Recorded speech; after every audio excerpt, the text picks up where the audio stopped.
Notre émission spéciale de ce soir est centralisée et focalisée sur le témoignage de notre invité d'honneur nommé Monsieur Nganga Célestin, homme d'affaires et prestataire de services ressortissant de la région de l'ouest du Cameroun, du village Banganti, résidant dans la ville de Douala, dans le quartier dit d'Edo. Oui, je me nomme Nganga Célestin. Oui, j'ai connu le ministère Liberty à travers la télé. J'étais à Banganti. Je visionnais la télé parce que j'avais trop de problèmes. J'avais même fui la ville où je résidais. Et à chaque fois que je sortais pour regarder la télé, je tombais toujours sur Liberty. J'écoutais les témoignages des choses qui se passaient à Liberty. Comme j'étais chez mon oncle, un soir il est rentré. J'ai dit à mon oncle que quand je regardais l'église de Douala, un esprit me dit que si je ne pas là-bas, mes problèmes vont finir. C'est comme ça que j'ai connu le ministère. Il m'a demandé si je suis convaincu. J'ai dit oui. Il me dit, il me faut quoi?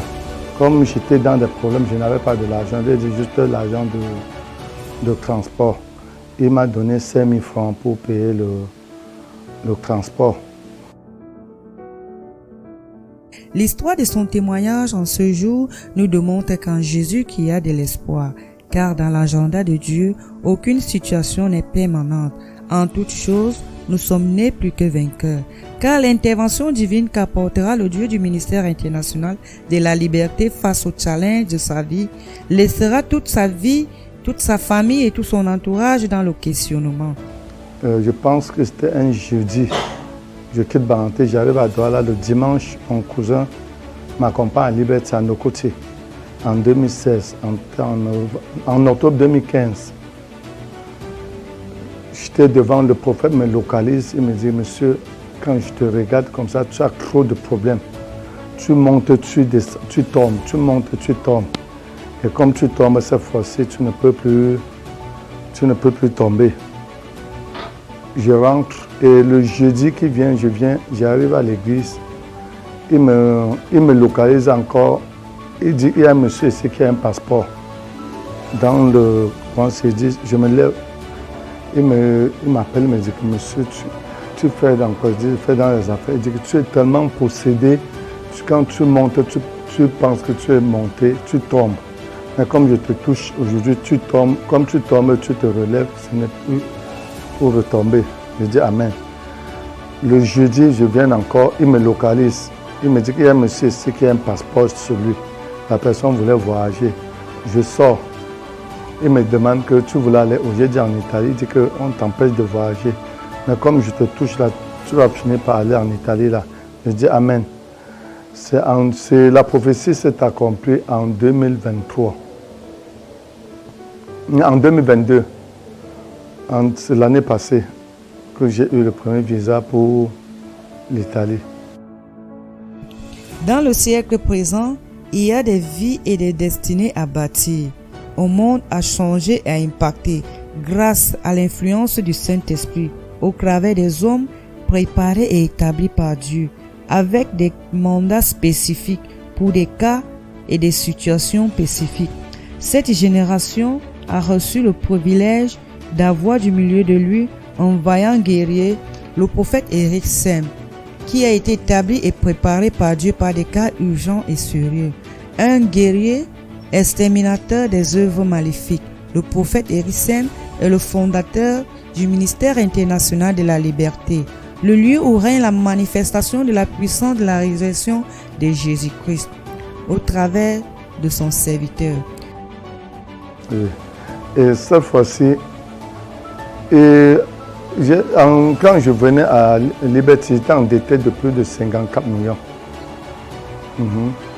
Et en février 2016, j'avais un mandat d'arrêt. Le 5 février, il y avait ma première fois d'entrer dans le partenariat. C'est là où j'ai commencé à expérimenter la faveur financière.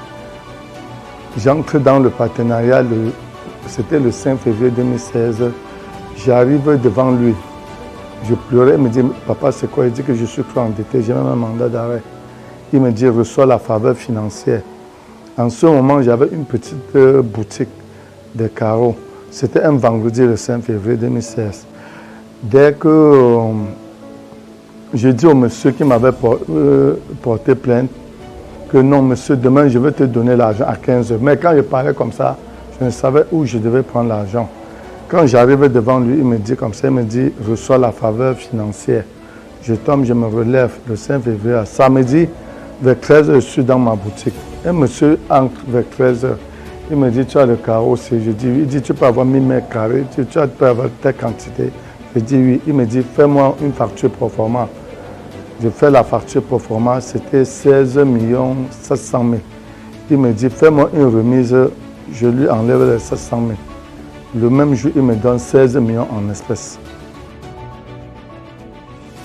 C'est ainsi que l'œuvre du Seigneur Jésus-Christ, vue et rendue manifeste du milieu de son peuple, la renommée sera répandue, car le surnaturel et la main de Dieu sont palpables dans le ministère international de la liberté.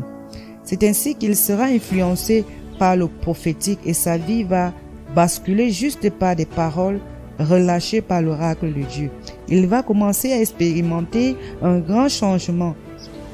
C'est là où j'ai commencé à payer mes dettes. Et comme pour certifier que c'était Dieu qui l'avait envoyé, quand il m'avait donné cet argent, il a fait au moins 4 mois avant de commencer à demander que je le livre la marchandise. C'est à partir de là où j'ai commencé à expérimenter vraiment la grâce de ce ministère. Concernant le témoignage d'aujourd'hui, le 31 jeudi, le 31, j'entre dans le bureau du prophète. Vraiment, sans vous mentir, je connaissais au moins 300 pasteurs parce que j'ai eu énormément de problèmes. Non seulement le ministère m'avait marqué avec trop de témoignages, et avec trop de témoignages. C'est ça qui m'avait d'abord attiré dans le ministère. Et quand je suis arrivé, dont les gens témoignaient, il y avait trop de témoignages, trop de preuves qu'il y avait Dieu là-bas. Et comme j'étais possédé, donc j'étais délivré tout le temps. Bon, et il y avait l'humilité du prophète, de l'homme de Dieu, il y avait tout ça qui m'avait vraiment marqué. Et malgré la pauvreté, la situation que je traversais, je vivais même chez mon grand frère. Mon grand frère, à un certain moment, même m'interdisait de prier, de chanter chez lui. À un certain moment, ils m'ont vraiment fait partie de la maison. Donc, un peu des choses qui se passaient avec moi, j'ai persisté, j'ai persévéré. Bon, même mes frères, entre-temps, ont vu ce que Dieu a fait pour moi, au point qu'eux-mêmes persévèrent ici. Donc, ce sont les témoignages qui m'ont certifié qu'il y a Dieu ici. Après cela, il va être établi au ministère international de la liberté car c'est un lieu idéal pour demeurer. Il a recouvert le sourire et le bonheur qu'il n'avait jamais connu ni expérimenté deviendra son quotidien. Grâce au Dieu du ministère international de la liberté qui a redonné un sens à sa vie. Écoutons la suite de son témoignage. Il y en a plein parce que les choses que je voyais qu'à la télé, il y a eu un jeune homme qui est arrivé, que je suis arrivé, il était aveugle de 11 ans. Quand le prophète est entré, il l'a fait venir. Le prophète n'a pas trop prié sur lui, il l'a arrêté. On lui a dit que l'enfant est né aveugle. Le prophète l'a seulement arrêté sur l'autel comme ça, l'embrasser, le laisser. Après, il a commencé à voir. Et il y a eu pour un fou, c'était même 2 fous, il y a un fou qui avait fait 1 mois ici au ministère. Il a retrouvé la guérison. Le matin du jour-là, il témoignait. Et il y avait un autre fou loin derrière, un élève qui avait retrouvé la folie pendant qu'il partait à l'école, il faisait la seconde. Quand le prophète descend, il dit que pendant que le fou là témoignait, Dieu lui dit qu'il y a une autre fou là derrière. Celui-là va retrouver sa guérison à l'instant T. Et dès qu'il parle comme ça, il demande d'aller détacher le fou là. Comme il était tellement violent, les Ocha avaient peur. Il a appelé un Ocha, il l'a touché, il a dit va, n'aie pas peur, que le foulard va venir seul. Il a touché le foulard est venu seul.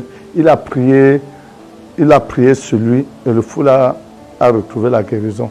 J'ai vu beaucoup de miracles qui m'ont vraiment impacté, qui a boosté ma foi.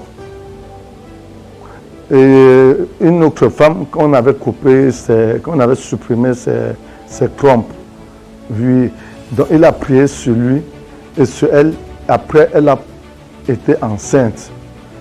Donc j'ai vu beaucoup. Et même moi, j'ai eu un bébé miracle qui s'appelle Sem.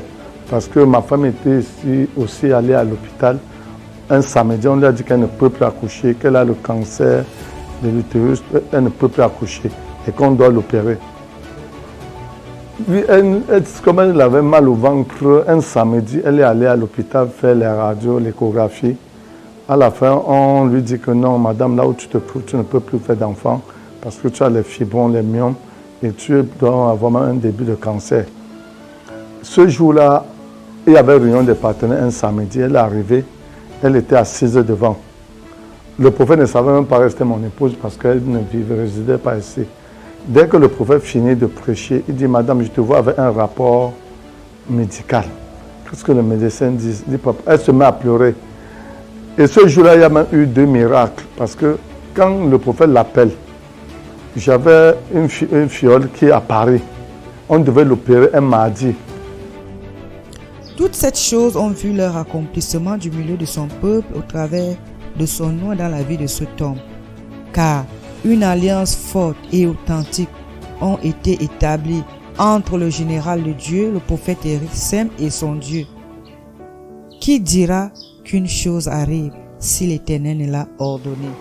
Quand ma femme m'a dit, Célestin, quand le prophète a demandé que où est ton mari, elle a dit, Célestin, quand je suis sorti, ma fiole était à la place publique à Paris avec ses copines.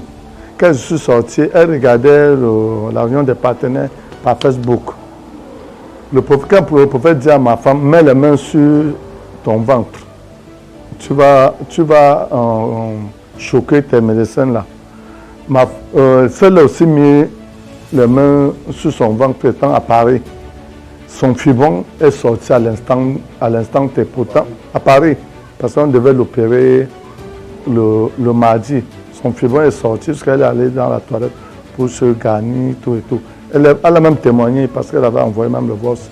Et dans le même mois, ma femme n'a pas été opérée, elle est tombée enceinte. Le garçon a 3 ans aujourd'hui. De l'homme de Dieu. Le 31 jeudi, je suis allé dans le bureau du prophète. Je lui ai dit que je voulais aller à l'ambassade déposer le visa, le passeport.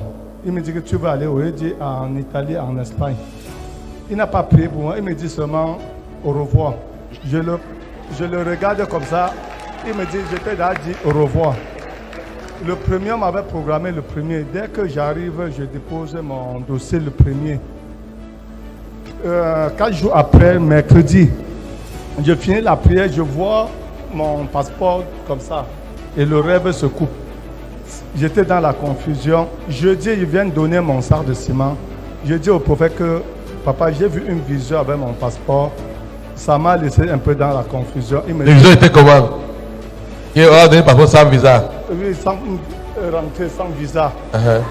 Donc j'avais peur, donc j'étais dans la confusion. Jeudi, ils viennent donner mon sac de ciment. J'arrive devant le prophète. Je comptais aller lui parler de ça. Mais il arrive devant moi. Je lui dis, papa, j'ai vu une vision là, ça m'inquiète un peu. Il dit, va récupérer ton visa. Je dis, amen. Je rentre à la maison comme c'était jeudi. Vendredi, je me couche. Vendredi, vers 9h, on m'appelle. On me dit, monsieur, viens à l'ambassade, viens à l'agent prendre ton visa.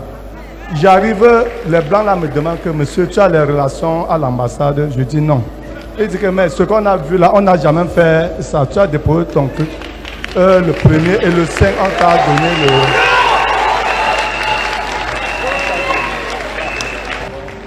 Alléluia. Amen. Tell your neighbor. Dis à ton voisin. L'heure a sonné pour le miracle extraordinaire. The time has come for extraordinary miracle. Say total restoration. Dis restauration totale. Please come and J'avais construit un dossier. J'arrivais dans le bureau du prophète. Je lui dis, papa, je voulais aller déposer mon dossier à l'ambassade. Il me demande, papa, tu vas aller où? Je dis, il va aller en Italie et en Espagne. Il ne prie pas, il me dit seulement que au revoir. Je le regarde comme ça, il me dit, non, ça va, vas-y. Je te dis d'aller dire au revoir. Je pars, je dépose mon dossier le premier. Quand je dépose mes dossiers le premier, mercredi le 5, je finis de prier, je vois mon passeport comme ça, il passe devant moi comme si on retournait mon passeport. La vision se coupe. Ça me laisse dans la confusion. Je parle même de ça à ma femme, que ça m'inquiète un peu. Le jeudi, je crois jeudi le 5, en partant donner mon sac de ciment, j'ai dit à l'oreille du prophète que j'ai vu une vision, j'ai vu mon passeport retourner. Ça m'a mis dans la confusion. Le prophète me dit, va récupérer ton visa. Le vendredi le 6, je reçois un coup de fil. C'est M. Ngamra, je dis oui. Il dit, passez à l'agence, récupérez votre visa. Dès que j'arrive, les gens de l'ambassade me posent la question, que vous avez des relations à l'ambassade? Je dis non. Il dit, mais ce qui vient de se passer avec ton visa, on n'a jamais eu ça. Parce que tu as déposé ton visa le premier, mais à moins d'une semaine, on a donné le visa. Ça ne s'est jamais passé comme ça. Je leur dis que non, c'est Dieu, je suis un enfant de Dieu. Donc c'est le visa là. C'est ça le visa.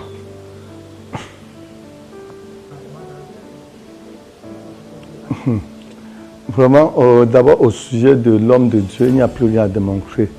Parce que les choses que j'entendais seulement, que je voyais souvent à la télé, j'ai tout vu ici. Donc, pour ce qui concerne le prophète Eric Sem, il n'y a plus rien à démontrer. Et concernant ce que peut dire aux autres, vraiment, ce que peut leur dire, parce que même moi j'ai eu à dire ça, parce que j'ai mes frères au Canada, qu'une année, je crois en 2015, je suis arrivé à Douala, mon frère là, ils sont au Canada, au nom de Nia Flouret, ils m'ont amené à nos côtés. Quand le prophète a dit, fais venir ton frère, je vais prier pour lui. Quand il m'a dit ça, il dit qu'il faut me ficher le camp avec eux, les escrocs comme ça. C'est quand j'ai eu des problèmes, tout. J'avais même oublié que c'était lui. Donc, ce que je voulais dire aux gens, même au temps de Jésus-Christ, j'ai vu des choses ici là qu'un sorcier, un prophète qu'il faut ne peut pas réaliser ça. Parce que même au temps de Jésus-Christ, les gens ont soupçonné Jésus-Christ de sorcier. Mais c'est plus tard que les gens ont commencé à regretter qu'il était vraiment de Dieu. Parce qu'il y a des choses que, quelle qu'en soit la profondeur de la sorcellerie, tu ne peux pas réaliser.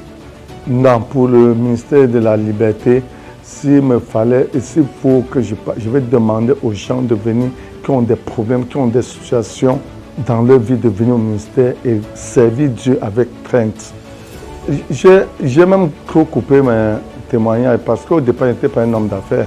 Je travaillais pour des gens, tout. J'ai persévéré. Quand je venais ici demander l'argent de taxi aux gens, il y a des gens qui sont témoins, beaucoup qui m'ont vu venir. J'avais 2 chaussures percées. Quand on n'avait même pas encore lissé le sol de l'église. Donc, j'étais même employé de gens. Aujourd'hui, j'ai continué à servir, je travaillais pour les gens. Après avoir payé les dettes, je travaille toujours pour des gens. C'est ici que j'ai créé mon entreprise. Aujourd'hui, je suis chef d'entreprise. Ce que je peux dire aux hommes d'affaires aujourd'hui, là, c'est qu'ils abandonnent les marabouts, les sectes qui sont dedans. Que Dieu bénisse encore parce que je suis une preuve palpable. Je peux parler de Dieu avec certitude et la grâce qui est dans cette commission. Le ministère international de la liberté est situé à Douala Yassa, après le stade de Japoma, 300 mètres après la deuxième station Blessing. Pour plus d'informations concernant le ministère, veuillez contacter le numéro 677 97 25 62.